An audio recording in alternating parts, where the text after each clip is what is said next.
Assalamualaikum warahmatullahi wabarakatuh. Saya Cici Anglasari, mahasiswi Sistem Informasi Reguler kelas 5C. Pada kesempatan kali ini, saya akan memaparkan materi ujian tengah semester pada mata kuliah Manajemen Proyek Sistem Informasi. Di sini, saya akan memaparkan beberapa materi, antara lain yang pertama, kasus sederhana dari rencana proyek pengembangan sistem informasi yang telah saya buat, yaitu menjelaskan organisasi tata kelola proyek dan juga estimasi anggaran proyek tersebut. Lalu yang kedua, saya akan menyampaikan kesimpulan atau intisari utama dari pokok-pokok materi yang telah dipelajari sebelumnya. Langsung saja masuk ke yang pertama. Di sini saya akan menjabarkan tentang organisasi tata kelola proyek pada pengembangan sistem informasi pemesanan produk di toko refill, yang mana pada proyek ini memiliki seorang proyek leader dan memiliki 5 tahap pengembangan sistem, di mana setiap tahap pengembangan sistem memiliki manajer. Mulai dari yang paling kiri itu ada manajer perencanaan sistem.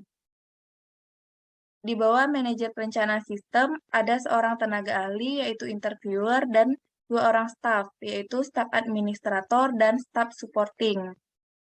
Lalu ada manajer analisis sistem. Di sini manajer analisis sistem terbagi menjadi 2, yaitu manajer analisis sistem dan manajer analisis data. Untuk manajer analisis sistem itu sendiri memiliki seorang tenaga ahli, yaitu sistem analis, dan seorang staf, yaitu staf administrator. Lalu pada manajer analisis data memiliki seorang tenaga ahli, yaitu sistem analis, dan seorang staf, yaitu staf administrator. Kemudian pada manajer perancangan sistem memiliki seorang tenaga ahli yaitu sistem analis dan 2 orang staf, antara lain staf administrator dan staf supporting.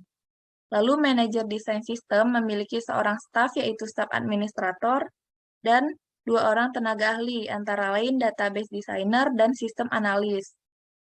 Lalu yang terakhir, manajer implementasi sistem memiliki 3 orang tenaga ahli, antara lain programmer, sistem analis, dan project manager, serta memiliki 2 orang staf, yaitu staf administrator dan staf supporting. Selanjutnya, ini adalah estimasi anggaran proyek dari proyek yang berjudul Proyek Sistem Informasi Pemesanan Produk pada Toko Refill, yang mana sasaran proyeknya adalah pelanggan dan pemilik restoran itu sendiri, dengan tujuan proyek untuk membuat sistem pemesanan produk dengan meningkatkan efektivitas pelayanan kafe, serta metode pengembangan yang digunakan adalah metode waterfall. Di sini ada 19 aktivitas, mulai dari wawancara hingga dokumentasi akhir. Pada tahap wawancara, memiliki SDM pelaksananya antara lain interviewer, staf administrator, dan staf supporting. Dengan penjabaran lama kerja, honor yang tertera seperti di layar, pada tahap wawancara memiliki beberapa keperluan peralatan, antara lain alat perekam dan ATK, dengan harga yang telah terdaftar.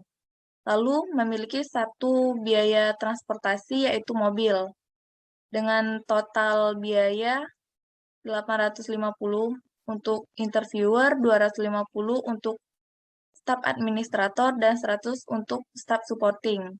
Lalu pada aktivitas yang kedua, analisis data, memerlukan 2 orang sumber daya manusia, yaitu sistem analis dan staf administrator, serta membutuhkan 1 peralatan ATK, dengan total biaya 400 untuk sistem analis dan 150 untuk staf administrator.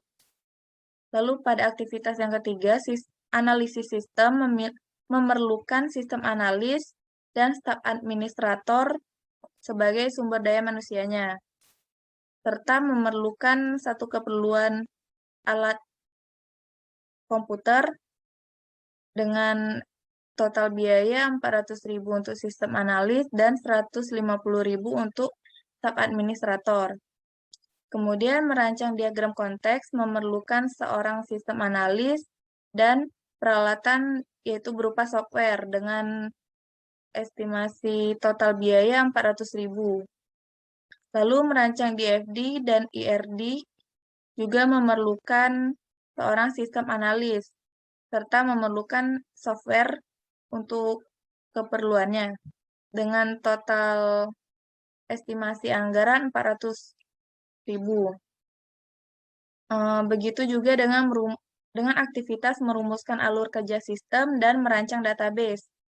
Di sini memerlukan seorang sistem analis dan juga memerlukan peralatan berupa software dengan estimasi total anggaran biaya 400.000.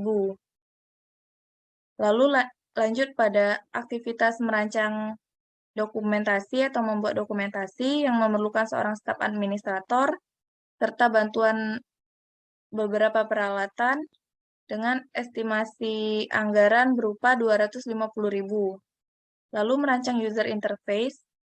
Di sini memerlukan seorang sistem analis serta beberapa keperluan software dengan estimasi anggaran yaitu 400.000.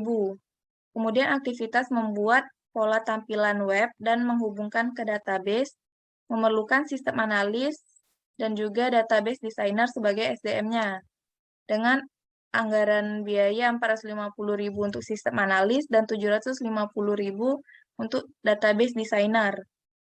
Kemudian aktivitas melakukan dokumentasi memerlukan satu orang staf administrator dan keperluan ATK dengan estimasi total anggaran 250.000. Kemudian aktivitas melakukan perancangan dengan kode pemrograman memerlukan seorang programmer dan staf supporting, serta memerlukan peralatan berupa software dengan estimasi anggaran 500.000 untuk programmer dan 100.000 untuk staf supporting. Lalu, pada aktivitas instalasi sistem, memerlukan seorang programmer dan juga satu orang staf supporting dengan estimasi anggaran 400.000 untuk programmer dan 100.000 untuk staf supporting. Lanjut pada aktivitas training system memerlukan 3 orang SDM, yaitu antara lain sistem analis, programmer, dan staf administrator, dengan estimasi biaya 150 untuk sistem analis, 200.000 untuk programmer, dan 75.000 untuk staf administrator. Aktivitas selanjutnya adalah pengujian sistem, dengan SDM yang diperlukan adalah sistem analis, dan juga staf administrator, serta satu PC sebagai peralatan yang dibutuhkan dengan estimasi anggaran 500.000, 550.000 untuk sistem analis, dan 225.000 untuk staf administrator. Lalu, pada aktivitas penyerahan sistem dan penutupan proyek, memerlukan sumber daya manusianya berupa project manager dengan estimasi total anggaran biaya 250.000. Lalu, yang terakhir adalah aktivitas dokumentasi akhir. Dengan SDM adalah staf administrator dan beberapa keperluan ATK dengan estimasi total anggaran 250.000.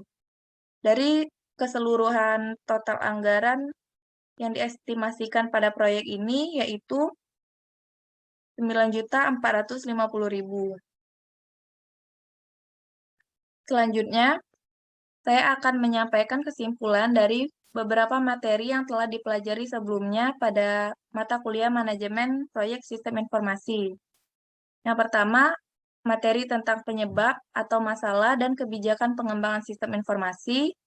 Yang kedua, materi tentang merencanakan dan membuat aktivitas kerja pada proyek sistem informasi. Dan yang terakhir adalah materi tentang membuat estimasi atau perkiraan anggaran proyek sistem informasi.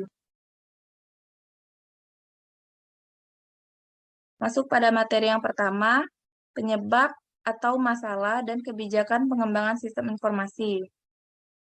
Nah, di sini saya akan menjelaskan dulu definisi dari pengembangan sistem. Pengembangan sistem merupakan penyusunan suatu sistem yang baru untuk menggantikan sistem yang lama secara keseluruhan ataupun untuk memperbaiki sistem yang telah ada. Di sini terdapat beberapa alasan kenapa dibutuhkannya pengembangan sistem informasi, antara lain yang pertama, banyak timbulnya permasalahan. Contohnya adalah sistem lama tidak sesuai lagi dengan kebutuhan. Dan yang kedua contohnya adalah pengembangan organisasi yang berhubungan dengan kebutuhan informasi yang lebih baik dan luas, serta jumlah data yang semakin lama semakin meningkat. Faktor yang kedua yaitu untuk meningkatkan kesempatan usaha, di mana kecepatan informasi atau efisiensi waktu sangat menentukan berhasil atau tidaknya strategi dan rencana dalam meningkatkan peluang pasar, pelayanan, keuntungan, dan juga proses pengambilan keputusan. Faktor yang ketiga yaitu adanya instruksi perubahan. Instruksi perubahan ini biasanya berasal dari dalam, yaitu dari pimpinan, ataupun dari luar organisasi, peraturan pemerintahan.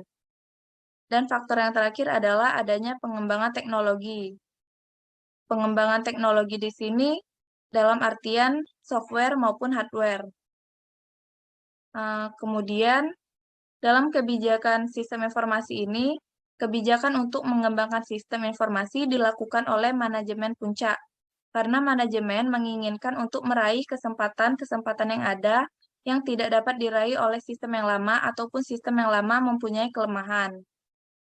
Di sini beberapa kelemahan atau kendala dari proyek sistem informasi ada 3, yaitu anggaran, jadwal, dan juga mutu. Sedikit penjelasan terakhir tentang kebijakan sistem informasi, yaitu kebijakan sistem informasi ini merupakan suatu sistem informasi dapat dikembangkan karena adanya kebijakan dan perencanaan terlebih dahulu. Tanpa adanya perencanaan dan sistem yang baik, pengembangan sistem tidak akan dapat berjalan sesuai dengan yang diharapkan. Tanpa adanya kebijakan pengembangan sistem oleh manajemen puncak, maka pengembangan sistem tidak dapat mendukung berjalannya kelancaran sistem pada masa depan. Materi yang kedua yaitu merencanakan dan membuat aktivitas kerja pada proyek sistem informasi.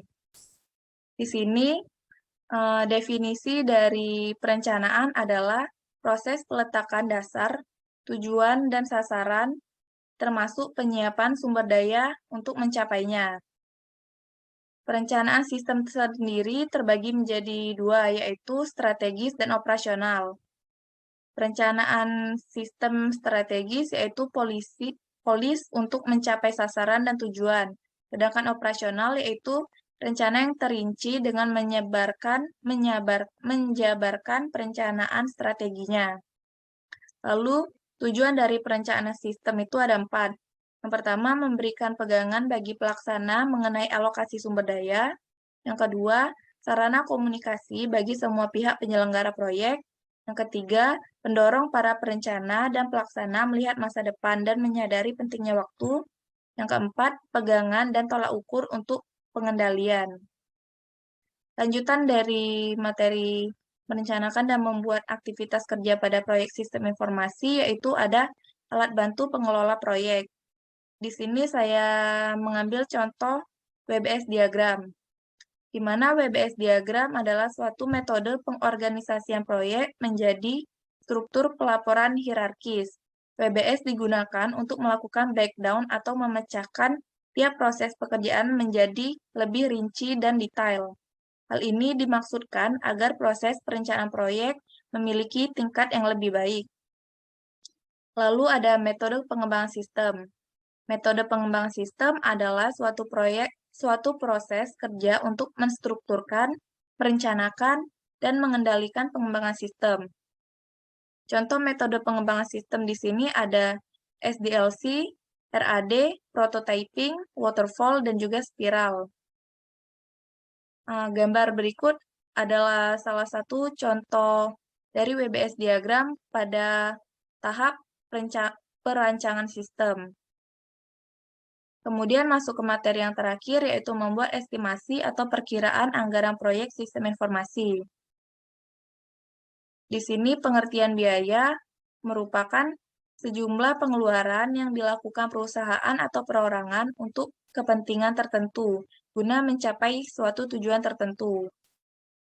Lalu menyusun anggaran proyek, di mana menyusun anggaran proyek ini merupakan salah satu tahapan untuk menyatukan semua estimasi biaya pada setiap kegiatan atau paket kegiatan yang disusun sebagai patokan biaya.